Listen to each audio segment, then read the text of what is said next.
So what does it mean for a machine to be athletic? We will demonstrate the concept of machine athleticism and our research to achieve it with the help of these flying machines called quadcopters, or quads for short. Quads have been around for a long time. The reason that they're so popular these days is because they're mechanically simple. By controlling the speeds of these four propellers, these machines can roll, pitch, yaw, and accelerate along their common orientation. On board are also a battery, a computer, various sensors, and wireless radios. Quads are extremely agile, but this agility comes at a cost. They are inherently unstable, and they need some form of automatic feedback control in order to be able to fly.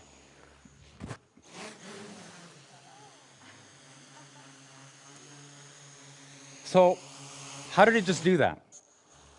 Cameras on the ceiling and a laptop serve as an indoor global positioning system. It's used to locate objects in the space that have these reflective markers on them.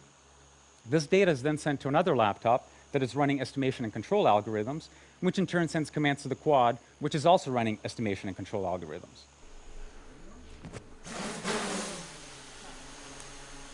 The bulk of our research is algorithms. It's the magic that brings these machines to life.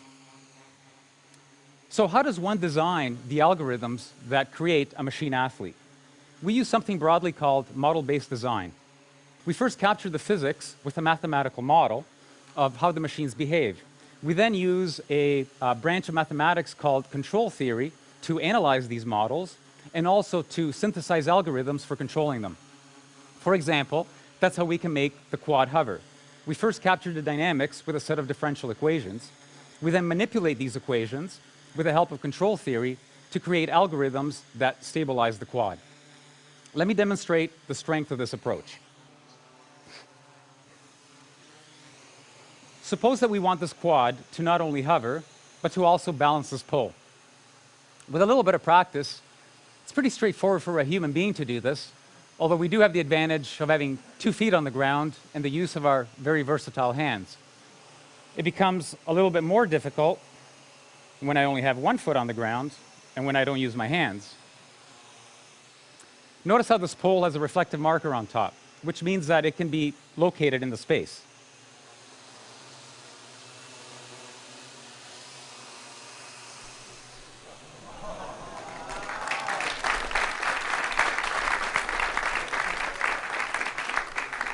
You can notice that this quad is making fine adjustments to keep the pole balanced.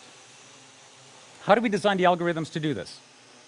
We added the mathematical model of the pole to that of the quad. Once we have a model of the combined quad-pole system, we can use control theory to create algorithms for controlling it. Here you see that it's stable, and even if I give it little nudges, it goes back to the nice balanced position. We can also augment the model to include where we want the quad to be in space. Using this pointer, made out of reflective markers, I can point to where I want the quad to be in space, a fixed distance away from me.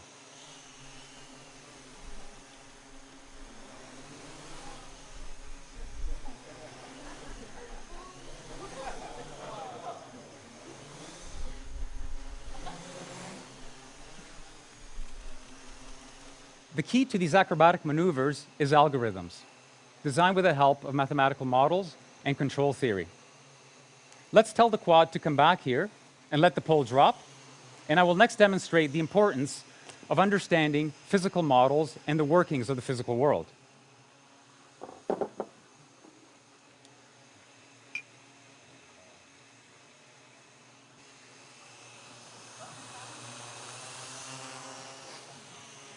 Notice how the quad lost altitude when I put this glass of water on it. Unlike the balancing pole, I did not include the mathematical model of the glass in the system. In fact, the system doesn't even know that the glass of water is there. Like before, I can use the pointer to tell the quad where I want to be in space.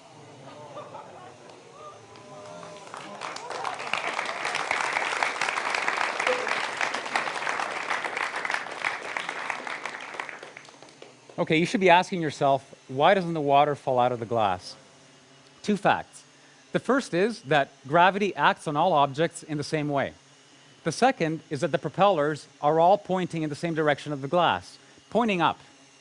You put these two things together, the net result is that all side forces on the glass are small and are mainly dominated by aerodynamic effects, which at these speeds are negligible.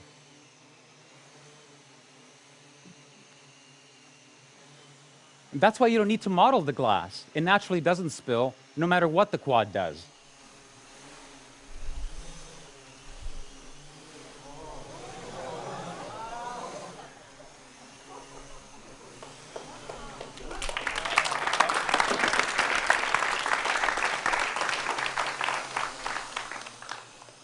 The lesson here is that some high-performance tasks are easier than others, and that understanding the physics of the problem tells you which ones are easy and which ones are hard.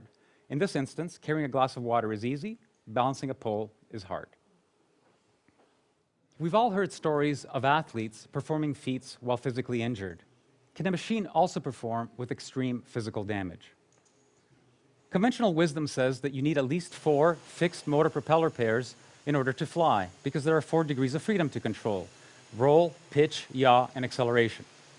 Hexacopters and octocopters with 6 and 8 propellers can provide redundancy, but quadcopters are much more popular because they have the minimum number of fixed motor propeller pairs, 4.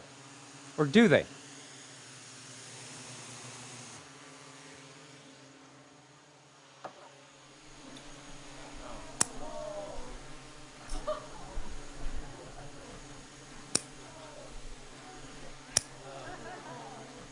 If we analyze the mathematical model of this machine with only 2 working propellers, we discover that there's an unconventional way to fly it.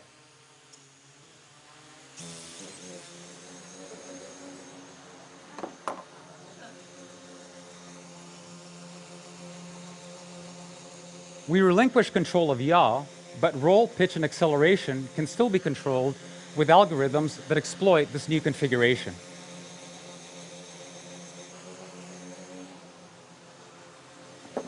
Mathematical models tell us exactly when and why this is possible.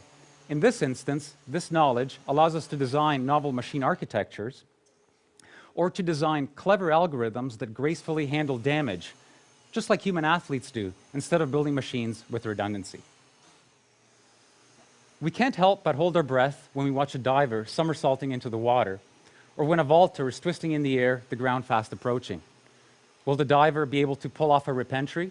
Will the vaulter stick the landing?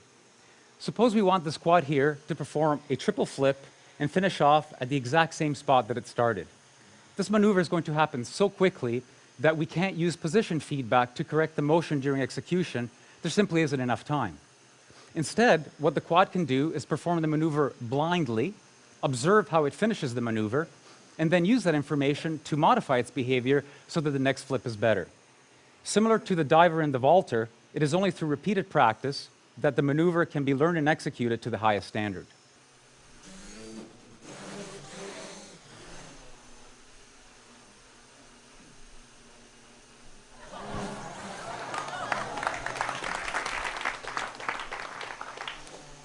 Striking a moving ball is a necessary skill in many sports.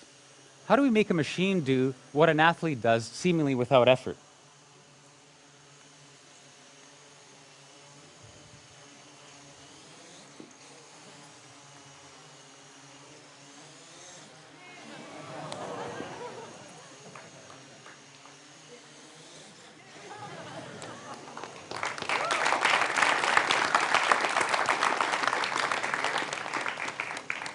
This quad has a racket strapped onto its head with a sweet spot roughly the size of an apple, so not too large. The following calculations are made every 20 milliseconds or 50 times per second. We first figure out where the ball is going. We then next calculate how the quad should hit the ball so that it flies to where it was thrown from. Third, a trajectory is planned that carries the quad from its current state to the impact point with the ball. Fourth, we only execute 20 milliseconds worth of that strategy. 20 milliseconds later, the whole process is repeated until the quad strikes the ball.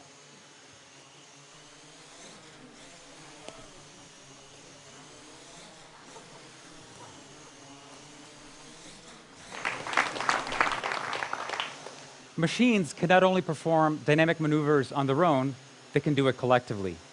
These 3 quads are cooperatively carrying a Skynet.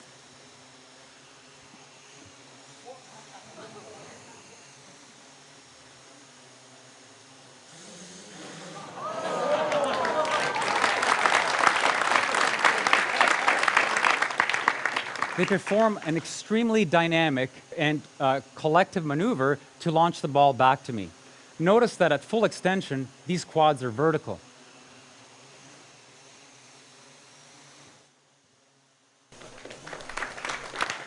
In fact, when fully extended, this is roughly 5 times greater than what a bungee jumper feels at the end of their launch.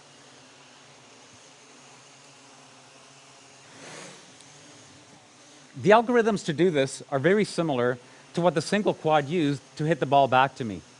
Mathematical models are used to continuously replan a cooperative strategy 50 times per second. Everything we have seen so far has been about the machines and their capabilities. What happens when we couple this machine athleticism with that of a human being?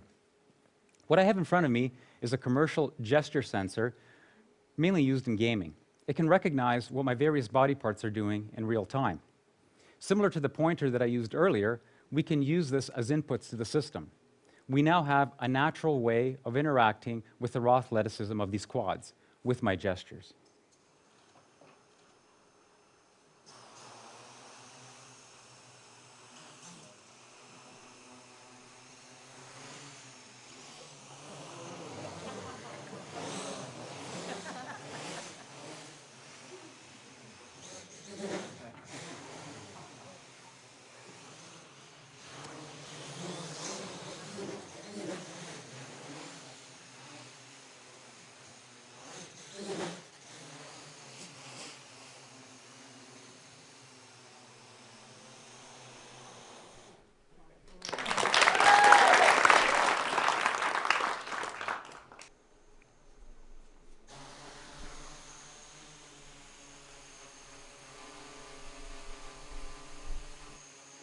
Interaction doesn't have to be virtual, it can be physical.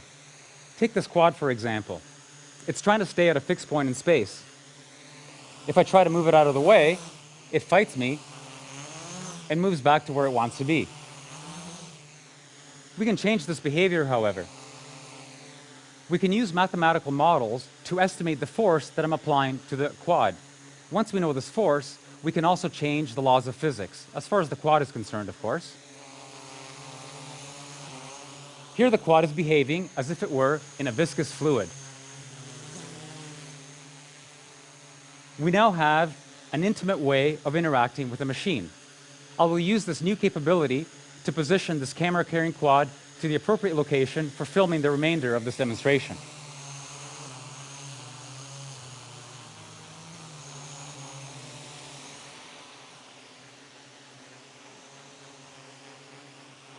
So we can physically interact with these quads, and we can change the laws of physics.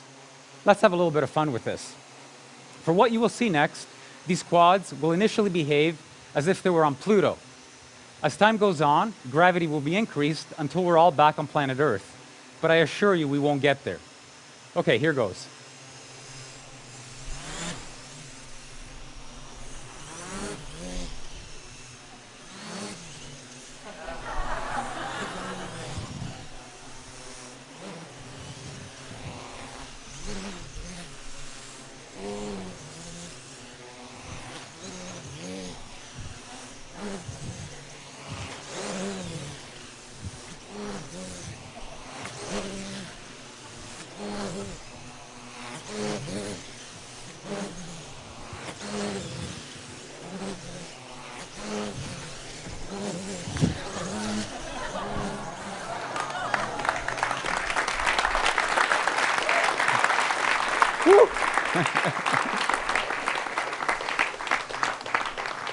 You're all thinking now, these guys are having way too much fun. And you're probably also asking yourself, why exactly are they building machine athletes? Some conjecture that the role of play in the animal kingdom is to hone skills and develop capabilities. Others think that it has more of a social role, that it's used to bind the group. Similarly, we use the analogy of sports and athleticism to create new algorithms for machines, to push them to their limits. What impact will this breed of machine have on our way of life? Like all our past creations and innovations, they may be used to improve the human condition, or they may be misused and abused. This is not a technical choice we are faced with, it's a social one. Let's make the right choice, the choice that brings out the best in the future of machines, just like athleticism and sports, can bring out the best in us. Let me introduce you to the wizards behind the green curtain. They're the current members of the Fly Machina research team.